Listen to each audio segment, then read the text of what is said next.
Bismillahirrahmanirrahim. Assalamu alaikum. I am Fiza Said and now we are discussing a new topic with a new day and with a new spirit. So let's start our topic. आज हम MCQs के बारे में देखेंगे जो हमने chapter complete किया है about the cell structure and function और इसे अकॉर्डिंग टू डिफरेंट बुक्स इसका डिफरेंट नेम है. It is also called the cell. ठीक है. सो मैं आपसे इन MCQs के बारे में डिस्कशन करूंगी जो मेरे लिए बेनिफिशियल साबित हुए हैं ताकि वो आपके लिए भी बेनिफिशियल साबित हो सकें. ठीक है. So let's start our topic. So which of the following first हमारा MCQs जो है that is which of the following is colourless. कि इनमें से कलरलेस कौन सा है. So first option is chloroplast, second option is leucoplast, chromoplast and D option is none of these. So याद रखिएगा कि क्लोरोप्लास्ट जो होता है वो ग्रीन कलर का होता है. क्रोमोप्लास्ट जो होता है अदर दैन ग्रीन जितने भी कलर्स होते हैं वो क्रोमोप्लास्ट में होते हैं. But leucoplast is colourless plastids. हमने प्लास्टिड्स वाले टॉपिक में भी ये बात पढ़ी थी कि leucoplast is colourless plastids. So C option is the correct one. So leucoplast is the colourless plastids. So next question की तरफ चलते हैं.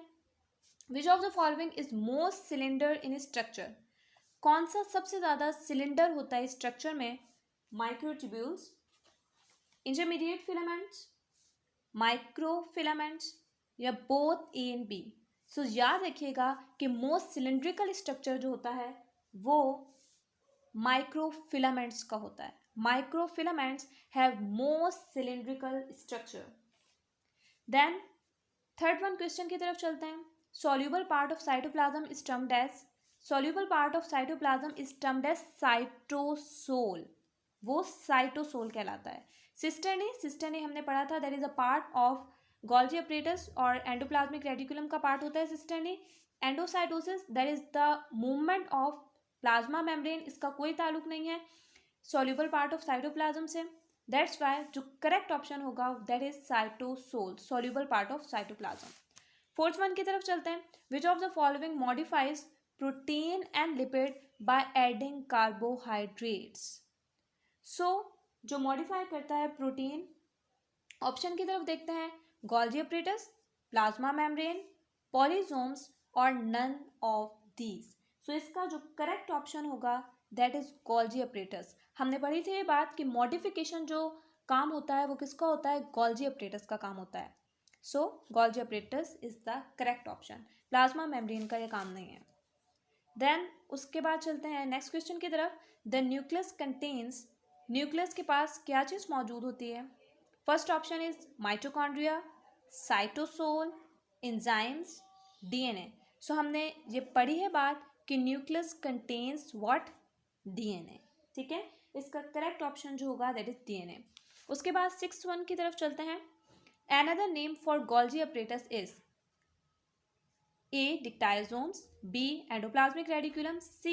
Cytomembranous system और D. None of these. So हमने ये पहले भी पढ़ा था कि Golgi apparatus is also called for plants. Golgi apparatus for plants is also called dictyosomes. So Golgi apparatus also called dictyosomes is the correct one.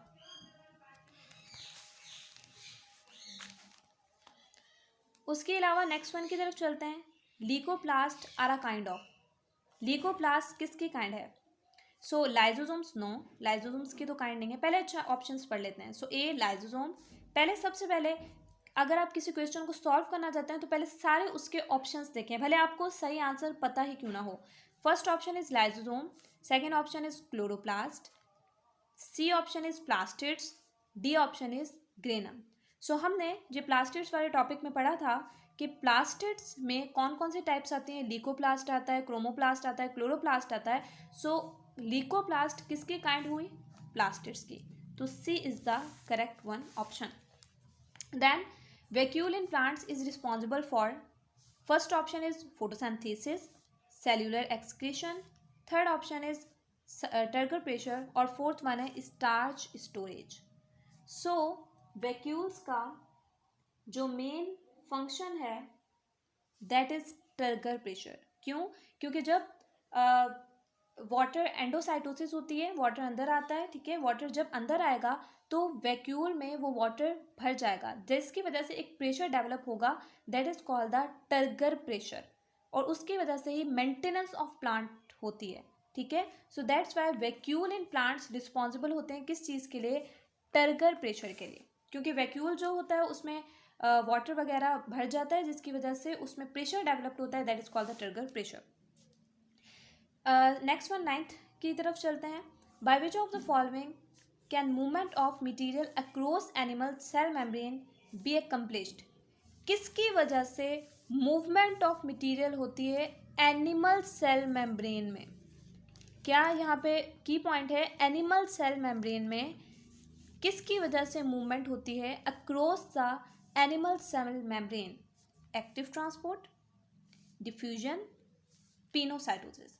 सो हमें यहाँ पे बेस्ट ऑप्शन लगाना है कि बेस्ट ऑप्शन यहाँ पे कौन सा होगा।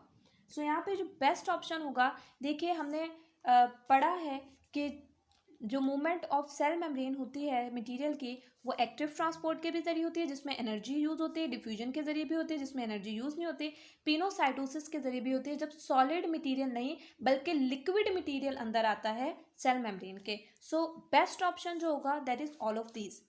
देन नेक्स्ट वन की तरफ चलते हैं, 10th one, cell membrane are composed of, cell membrane हमने सेल मेम्ब्रेन वाले टॉपिक में पढ़ा था। अगर आपने मेरा लेक्चर लिया हुआ है तो आपको ये पक्का पता होगा कि इसका आंसर क्या है, अगर नहीं लिया हुआ तो जाके ले लें, क्योंकि आपका टॉपिक का जो क्लेरिफिकेशन होती है वो आपके टॉपिक को लेने से ही होगी। एमसीक्यूज बहुत ज़्यादा इंपॉर्टेंट होते हैं, लेकिन जब आपका कॉन्सेप्ट क्लियर होगा तो ही आप अच्छे से परफॉर्म कर सकेंगे अपने टेस्ट में। ठीक है ना। So cell membrane are composed of lipid and protein. ये बिल्कुल सिंपल आंसर इसका, लिपिड एंड प्रोटीन। और फॉस्फोलिपिड्स, हाँ सेल मेम्ब्रेन में फॉस्फोलिपिड्स भी मौजूद होते हैं, लेकिन it is mainly composed of lipid and protein. C option is protein, carbohydrates and D option is lipid and terpenoids. So इसका बिल्कुल करेक्ट ऑप्शन है लिपिड एंड प्रोटीन। सो 11 कौन सा है, 11 है hydrogen peroxide degeneration in a cell is a function of, hydrogen peroxide की degeneration जो है that is a main function of peroxisomes. ये परऑक्सीजोम्स का फंक्शन है, राइबोसोम्स का प्रोटीन सिंथेसिस का फंक्शन है, माइटोकॉन्ड्रिया का एरोबिक रेस्पिरेशन वगैरह में फंक्शन आ जाएगा, माइक्रोबॉडीज़ का इसमें इसका कोई भी फंक्शन नहीं है। जो main function of hydrogen peroxide की डी जनरेशन जो है वो परऑक्सीजोम्स का फंक्शन है। ठीक है। Movement of substance from lower to higher concentration across semi permeable membrane, that is A facilitated diffusion, B diffusion, C passive diffusion, D active transport. So इसका correct option जो होगा 12 का, देखें अगर यहाँ पे होता question higher to lower concentration, higher to lower concentration होता तो यहाँ पे होता डिफ्यूजन आंसर। ठीक है, लेकिन यहाँ पे है लोअर टू हायर कंसंट्रेशन। ठीक है, अगर होता है यहाँ पे क्वेश्चन के हायर टू लोअर कंसंट्रेशन तो हम लगाते हैं डिफ्यूजन, और डिफ्यूजन में फैसिलिटेटेड और पैसिव डिफ्यूजन इसके टाइप्स हैं तो वो आ जाता। लेकिन यहाँ पे क्वेश्चन है lower to higher concentration. So lower to higher concentration के लिए हमें एटीपी भी रिक्वायर्ड होती है, that is called the active transport. ये क्या कहलाएगा, active transport. Then next one की तरफ चलते हैं। 13th, Robert Hooke was the first person to see cells in, Robert Hooke ने सबसे पहले सेल्स कहाँ देखे थे। सो ऑप्शन से plants, various plants, fungi, animals, cork. So इसका करेक्ट ऑप्शन जो होगा दैट इज कॉर्क। ये आपको डिफरेंट बुक्स में मिल जाएगा, ये आपको पंजाब की बुक में भी मिल जाएगा, सिंध की बुक में भी मौजूद है। सो ये आप जाके देख भी सकते हैं ताकि आपको अच्छे तरीके से ये बात याद दिया जाए। तो D is the correct option. Then 14 जो क्वेश्चन है, the concept omnis cellula cellula means that new cells are formed from. First A option है non living material, B pre existing living cells, dead organic material, and D one is as a result of chemical reactions.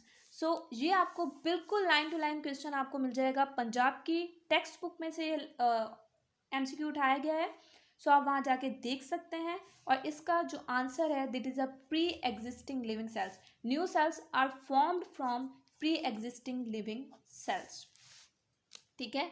So 15th one क्या है, 15th one in generalised plant cell the nucleus is, generalised plant cell में nucleus कैसा होता है। ठीक है।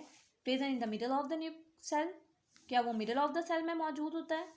Displace to peripheral side of the cell, absent, होता ही नहीं है। Modified into endoplasmic reticulum. So देखिए मैंने पहले भी हमने वैक्यूल वाले में बात की थी कि जो प्लांट्स होते हैं उनमें जो सेंट्रल पर मौजूद होता है वो वैक्यूल होता है। वैक्यूल बहुत ज़्यादा बड़ा होता है जिसकी वजह से जो न्यूक्लियस होता है वो थोड़ी पेरिफेरी पर चल जाता है, थोड़ी बाहर की जानिब चले जाता है। वो न्यूक्लियस एनिमल सेल में न्यूक्लियस बिल्कुल दरमियान में मौजूद होता है, जबकि जो प्लांट सेल होता है उसमें ड्यू टू वैक्यूल की वजह से, क्योंकि वैक्यूल बहुत बड़ा होता है वो न्यूक्लियस को साइड पे कर देता है। ठीक है। So displace to peripheral side of the cell, that is the correct option. Next one की तरफ चलते हैं। Plasma membrane is found in cells of. Plasma membrane किन सेल्स में पाया जाता है। एनिमल ओनली, सिर्फ एनिमल्स में पाया जाता है। प्लांट्स ओनली, सिर्फ प्लांट्स में पाया जाता है। बोथ एनिमल्स एंड प्लांट्स, दोनों में पाया जाता है। Only bacteria. देखिए प्लाज्मा मेम्ब्रेन जो है ना, एनिमल में पाया जाता है, प्लांट में भी पाया जाता है, बैक्टीरिया में भी पाया जाता है। लेकिन यहाँ पे थोड़ा ट्रिकी क्वेश्चन है, गौर से देखिए। वो यहाँ ए ऑप्शन में कह रहा है सिर्फ एनिमल्स में पाया जाता है, बाकी किसी में नहीं पाया जाएगा। बी ऑप्शन में कह रहा है सिर्फ प्लांट्स में पाया जाता है, बाकी किसी में नहीं पाया जाएगा। डी ऑप्शन में कह रहा है सिर्फ बैक्टीरिया में पाया जाएगा। ऐसा तो नहीं है ना, वो प्लांट्स में भी पाया जाता है, एनिमल में भी पाया जाता है, बैक्टीरिया में भी पाया जाता है। सो यहाँ पे बेस्ट ऑप्शन जो होगा वो सी होगा। अगर यहाँ पे ई ऑप्शन होता और वहाँ होता प्लांट्स, एनिमल्स एंड बैक्टीरिया, तो वो बेस्ट ऑप्शन होता है। लेकिन इस वक्त जो बेस्ट ऑप्शन है दैट इज सी। ठीक है ना। 17(1) की तरफ चलते हैं। The semi circular channels and system of tubes found in cytoplasm is known as. हमने पहले ही एंडोप्लाज्मिक रेटिकुलम वाले टॉपिक में पढ़ा था, लेकिन फिर भी हम यहाँ पे ऑप्शंस पढ़ेंगे।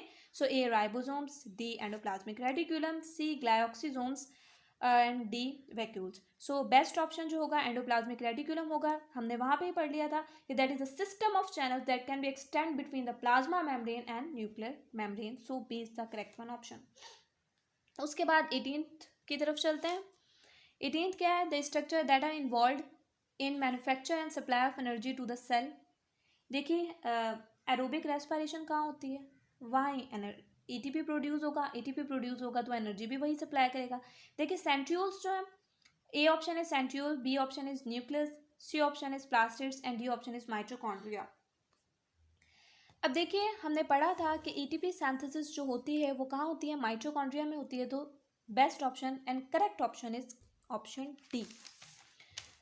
Then in a plant cell chlorophyll is present in. Plant cell में क्लोरोफिल कहाँ प्रेजेंट होता है, chromoplast, stroma, leucoplast, chloroplast. So chlorophyll हमने पहले ही पढ़ा था ये क्लोरोफिल वाले टॉपिक में, प्लास्टिड वाले टॉपिक में, कि क्लोरोप्लास्ट जो होता है ग्रीन पिगमेंट कंटेन करता है, that is due to chlorophyll. So D is the correct option.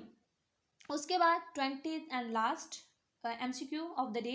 So ribosomes have equal amount of. Ribosomes के पास किस चीज़ की इक्वल अमाउंट होती है, DNA and protein, mRNA and protein, then RNA and protein, and last one is none of these. So देखिए ribosomes हमने ribosomes वाले topic में पढ़ा था, that is RNA plus protein, that's why it is called the ribonucleoprotein. So सही option तो सी ही होगा। So hope so यहाँ तक के लिए इतना ही काफ़ी है। नेक्स्ट हम जो वीडियो बनाएंगे उसमें 20 से लेकर 40 तक जितने भी MCQs होंगे वो डिस्कस करेंगे, क्योंकि वीडियो लंबी हो रही है तो मैं यहीं पे कट ऑफ कर दूंगी वीडियो। बाकी हम बात करेंगे नेक्स्ट लेक्चर में। जब तक के लिए मुझे रखिएगा अपनी दुआओं में याद। चैनल को सब्सक्राइब कीजिए, बेल आइकन को क्लिक कीजिए और मेरी वीडियो को ज़रूर लाइक कीजिएगा ताकि आपको आने वाली न्यू वीडियोस के बारे में अपडेट हासिल हो सके। अच्छा, अगर आपको कुछ समझ ना आए तो कमेंट कीजिए, और जितने भी मैंने यहाँ पे MCQs डिस्कस किए हैं अगर आपको लगता है कोई और सही होना चाहिए था तो वो भी कमेंट कीजिए ताकि मैं आपको समझा सकूँ। सो मिलते हैं नेक्स्ट वीडियो के साथ, जब तक के लिए अल्लाह हाफिज़।